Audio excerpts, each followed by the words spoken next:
बंबई से एक बहन का प्रश्न है कि भक्तमाल जी का पाठ करते हुए और वहाँ संतों की सेवा की महिमा देखकर कुछ दिनों से मन में ये भाव आ गया है कि मेरे जीवन में भगवत सेवा तो है पर मेरे जीवन में संत सेवा नहीं है और प्रत्यक्ष सत्संग का भी अभाव लगता है। मुंबई में रहती हूँ और साल में 2-3 बार ही आपको वृंदावन आकर प्रत्यक्ष रूप से सुन पाती हूँ और ये विचार अब इतना प्रबल हो गया है कि अब प्रभु की प्रत्यक्ष सेवा में भी मन स्थिर नहीं हो रहा है। हर पल लगता है कि जीवन में संत सेवा का अभाव है, क्योंकि जितना भक्तमाल पढ़ती हूँ उतना संत सेवा की महिमा सामने आती है। तो बहुत व्याकुल हूँ, मन की व्याकुलता बढ़ती जा रही है। आप कृपया मार्गदर्शन करिए। देखो, सेवा का अर्थ तो बड़ा ही विस्तृत है। सेवा किसी एक ही प्रकार से नहीं हो सकती है और हमारे यहाँ तो संतों ने ही अपनी वाणी में कहा है, संत की सेवा नाम ते है। आपने कहा कि आप प्रत्यक्ष रूप से संतों की सेवा नहीं कर पा रही हैं। पहली बात तो इस विचार को आप अपने मन से निकालिए। संत रूपी सत्ता की सेवा कोई कहीं भी किसी भी स्थिति में रहकर कर सकता है। और मैंने तो आपको कई बार कहा, अनेक बार यहाँ से कहा कि किसी कारण से यदि आप शरीर से प्रत्यक्ष रूप से यहाँ आने में समर्थ नहीं है या कोई और बाधा है तो कुछ काल के लिए भगवान नाम का गान करिए, भगवान नाम का कीर्तन करिए। सबके लिए सबसो हित निष्काम मति। यदि आपने इतना कार्य कर लिया तो आपने महाप्रभु जी की सेवा कर ली। आपने महाप्रभु जी की सेवा कर ली तो आपने महाप्रभु जी का अनुगमन करने वाले सब रसिकों की सेवा कर ली।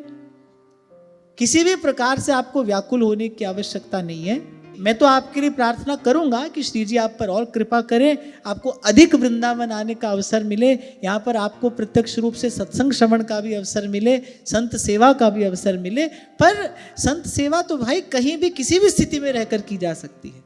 तन से अवसर मिले तो तन से करिए, धन से असंभव हो तो धन से करिए, और यदि किसी कारण से ये दोनों ही उपलब्ध नहीं है साधन, तो भाई मन से ही। और मैं तो कहता हूं कि अपने जीवन को पवित्र बनाने से बड़ी कोई और संत सेवा नहीं है। संतों को सर्वाधिक प्रसन्नता तभी होती है जब कोई जीव भगवान का भजन करता है।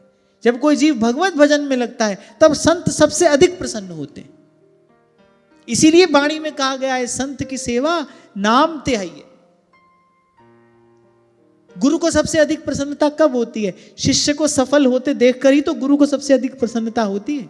ऐसे ही स्थूल सूक्ष्म जगत में जितने संत हैं, सच्चे संत हैं, वो तभी वस्तुतः प्रसन्न होते हैं जब कोई जीव निष्कपट भाव से, निष्काम भाव से भगवत भजन में लगता है, अपने कल्याण का पुरुषार्थ करता है, प्रयास करता है। और ये प्रयास तो कोई कहीं भी रहकर कर सकता है। और मैं तो कहता हूं कि किसी कारण से आप प्रत्यक्ष नहीं आ पा रहे तो अपनी सारी शक्ति इसी भाव में लगाओ।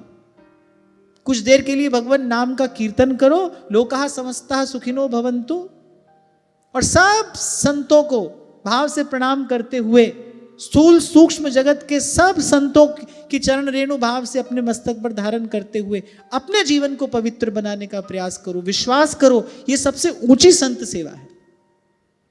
परमहंस स्वामी योगानंद ये बात कहा करते थे, बोले आपने अपने जीवन को बदल लिया तो संसार को बदलने में आपका जितना योगदान होना चाहिए था आपने उतना योगदान दे दिया। और वैसे भी भाई, अपना दिया जलाए बिना किसी का दीपक कैसे जलाया जा सकता है? आपके मन में इच्छा है कि आप किसी का दीपक जलाएं, इच्छा बड़ी सुंदर है, पर इससे पहले एक आवश्यकता है कि अपना दीपक जलाया जाए।